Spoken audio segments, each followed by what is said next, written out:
వాడినాయి వేల సామెతలే. మరి వేల సామెతలలో రానటువంటి బాధ ఈ సామెతకి ఎందుకు వచ్చింది అనేది పెద్ద క్వశ్చన్ మార్క్. తర్వాత అసలు ఈ కంచం మంచం అంటే ఏందనేది 2017లో తెలంగాణ రాష్ట్ర మాజీ ముఖ్యమంత్రి కేసీఆర్ రాసిండు. ఆయన రాసినటువంటి మాట ఈ సామెతలంతా కేసీఆర్ రాసిండు. ఆయన రాసిండు కాబట్టి మల్లన్నది చదివే కార్యక్రమం చేసిండు, లేకపోతే ఎవరికి తెలుస్తుంది ఆ భాష? కేసీఆర్ రాసిండు. కేసీఆర్ రాసిండు, ఆయనకు సంబంధించినటువంటి ఆ సాహిత్య అకాడమీ ఉంటుంది కదా, ఆ అకాడమీలో పెట్టిండు. సాహిత్య అకాడమీలో ఆయన పెట్టిన తర్వాత ఆ కేసీఆర్కి సంబంధించినటువంటి డేటా మొత్తం వచ్చింది. ఈ తెలంగాణలో ఇట్లా సామెతలు ఉంటాయి, తెలంగాణలో ఇట్లా కథ ఉంటుంది, ఇట్లా మాట్లాడుకుంటారు, మన ఊర్లో మన భాష అంటే విధానం అంతా ఇట్లే ఉంటుందని చెప్పి ఆయన రాసిండు 2017లో. మీరు కొట్టు చూడు ఉంటుంది అలా మల్లన్న కూడా చూపించిండు కదా మనీ న్యూస్లా. అవన్నీ ఉన్నాయి, ఆ సామెతలన్నీ ఉన్నాయి. కాకపోతే మల్లన్నది రాంగ్ జోన్లో వాడిండా రైట్ జోన్లో వాడిండా అనేది first question mark. For example చెప్తా, ఇప్పుడు స్పిరిట్ ఉంది. స్పిరిట్ అంటే ఏందన్నా? స్పిరిట్ అంటే మందు, స్పిరిట్ అంటే ఇంకోటి ఆల్కహాల్. ఇదే స్పిరిట్ అంటే మోటివేషన్. మరి నువ్వు స్పిరిట్ని ఎట్లా అర్థం చేసుకోవాలి?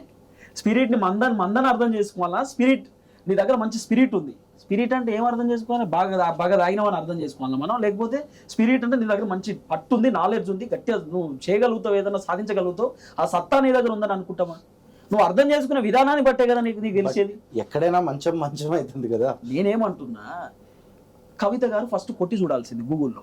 అసలు ఈ కంచము మంచం అనేటటువంటి సామెత తెలంగాణలో ఉందా? అసలు ఈ సామెత నిజంగానే ఉందా? మళ్ళా కావాలని అన్నాడా? మళ్ళా నాకు తెలియకన్నాడా? అసలు ఈ సామెత ఎవరు వాడేది? ఏడికెళ్ళి వచ్చింది ఈ సామెత? ఎక్కడికి వెళ్ళి పుట్టింది? అసలు ఈ తెలంగాణ రాష్ట్రంలో ఈ సామెతలు వాడతారా వాడరా? ఇది రాసింది ఎవరు? ఇది బయటకు వచ్చింది ఎట్లా? మళ్ళా ఓన్ క్రియేట్ చేసిందా? ఏడికెళ్ళి వచ్చిందని ఫస్ట్ మనం తెలుసుకోవాలి కదా. బేసిక్గా ఏ రాజకీయ నాయకురాలైనా ఏ రాజకీయ నాయకుడైనా ఈ సామెతలు ఏడికెళ్ళి వచ్చినాయి, ఈ మాటలు ఏడికెళ్ళి వచ్చినాయి అని కొంత వెరిఫై చేస్తారు. కవితక్క ఇవాళ పొద్దుగాల మల్లన్న అన్నడో లేదో, రేపు పొద్దుగాల ఆఫీస్ మీదకి దాడి 30 మంది వచ్చి మొత్తం డోర్లు బద్దలు కొట్టి గన్మెన్ల పైన దాడి, మల్లన్న పైన దాడి, టీం సభ్యుల పైన దాడి. నేనేమంటున్నా, నేను ఒకటే విషయం చెప్తాను. డైరెక్ట్ గా ఆఫీస్ లోపలికి వచ్చేసినారా లేదా ఫస్ట్ నిరసన చేయడానికి వచ్చి ఆ తర్వాత ఏమైనా అటాక్ చేశారా? ఇప్పుడు ఫస్ట్ వాళ్ళు ఏం చేశారంటే కింద ఉన్నారు, కింద రాఘవేంద్ర అని చెప్పి టీ షాప్ ఉంటుంది, ఆ టీ షాప్ కాడ ఉన్నారు వాళ్ళు. ఆ టీ షాప్ కాడ ఉండేసరికి నేను అప్పటికే ఆఫీస్కి లోపలికి ఏం పోలేదు, నేను బయటనే ఉన్నా. ఆ రోజు సండే రోజు కాబట్టి నాకు ఆఫీస్ లేదు.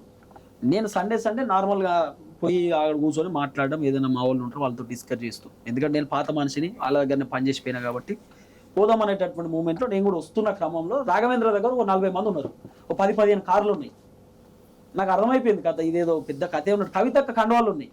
కండవాళ్ళు ఉండేసరికి నేను ఫోన్ చేసి చెప్పిన అన్నట్టు ఒకళ్ళు, కానీ ఇట్లా కవిత వాళ్ళ మనుషులు వస్తారు అనేది. అంటే ఎందుకు వస్తున్నాం వాళ్ళు, దేనికి వచ్చినా అని వాళ్ళు కూడా అన్నారు. ఆఫీస్లో కూడా ఇప్పుడు రకరకాలుగా ఉంటారు, మీటింగ్ పోతూ ఉంటారు, ఇంకోటి మనకి ఏం అవసరం ఉంటుంది అనుకుంటాం కదా మనం. సాధారణంగా మన ఆఫీస్ ముందు ఎవరో ధర్నా చేస్తూ ఉంటే ఎందుకు చేస్తారో మనకేం తెలుసు అనుకుంటాం కదా. మన ఆఫీస్ పైన దాడికి వస్తారని మనకేం తెలుసు.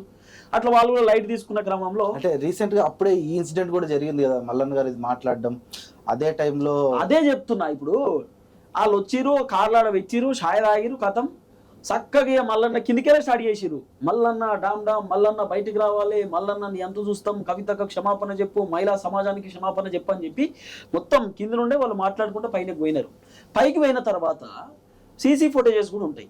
ఇదే జాగృతికి సంబంధించినటువంటి కార్యకర్తలు వాళ్ళే వీడియోలు పెట్టుకొని, అంటే వాళ్ళే వీడియోలు తీసుకుంటా వాళ్ళే సోషల్ మీడియాలో ప్రచారం చేసుకున్నారు.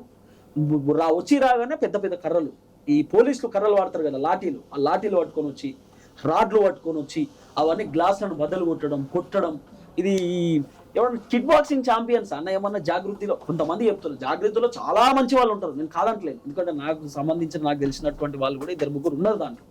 కొంతమంది పోరాటం చేసేటటువంటి వ్యక్తులు ఉన్నారు దాంట్లో, కాదని కాదు. కానీ కవితకు ఎవరన్నా అయితే తోలిందో వాళ్ళు ఏమన్నా డబ్ల్యూ ఛాంపియన్ చేస్తున్నా, ఇట్లా గుద్దుతుర్రు గ్లాసులను చేతులతోటి, ఇట్లా గుద్దుతుర్రు, చేతులతో గుద్దుతుర్రు, కాళ్ళతో తంతురు. గ్లాసులను తంతే గుద్దుతే రక్తాలు రావా అన్న? దెబ్బలు తగలయా? కోసుకోపోవా? ఇబ్బంది కాదా? మరి నువ్వు కవితక్క కోసం వచ్చినప్పుడు ఏం చేయాలన్నా మాట్లాడాలి. కింద నీకు నిరసన వ్యక్తం చేసేటటువంటి ఆ స్వేచ్ఛ ఉన్నది కదా, మనకు స్వతంత్రం ఉన్నది కదా. మనం మంచిగా అద్భుతంగా కింద కూర్చోవచ్చు, ఆఫీస్ కింద కూర్చొని మల్లన్న దమ్ముంటే బయటికి రా మాట్లాడుకుందాం, నువ్వు ఎట్లా అంటావు చర్చకు రా అని చెప్పి మల్లన్నని పిలవచ్చు. పిలవడానికి యాక్సెస్ ఉన్నది, కింద ధర్నా చేయవచ్చు. రోడ్డు మెయిన్ రోడే కదా, బోడుప్పల్, అది Uppal road, Warangal highway road మీద కూర్చొని ధర్నా చేస్తే వెహికల్స్ అని ఆగిపోతే పోలీసులు వస్తారు, మాట్లాడుకోవచ్చు. అద్భుతంగా ఉంటుండే మీరు నిరసన వ్యక్తం చేయాలంటే. ఆఫీస్ పైనకి పోయి దాడులు చేసుకుంటా ఒక గన్మెన్ ఎట్లా కొట్టిరంటే చాలా దారుణమైన పరిస్థితి. గన్మెన్ కొడితే ఒక గన్మెన్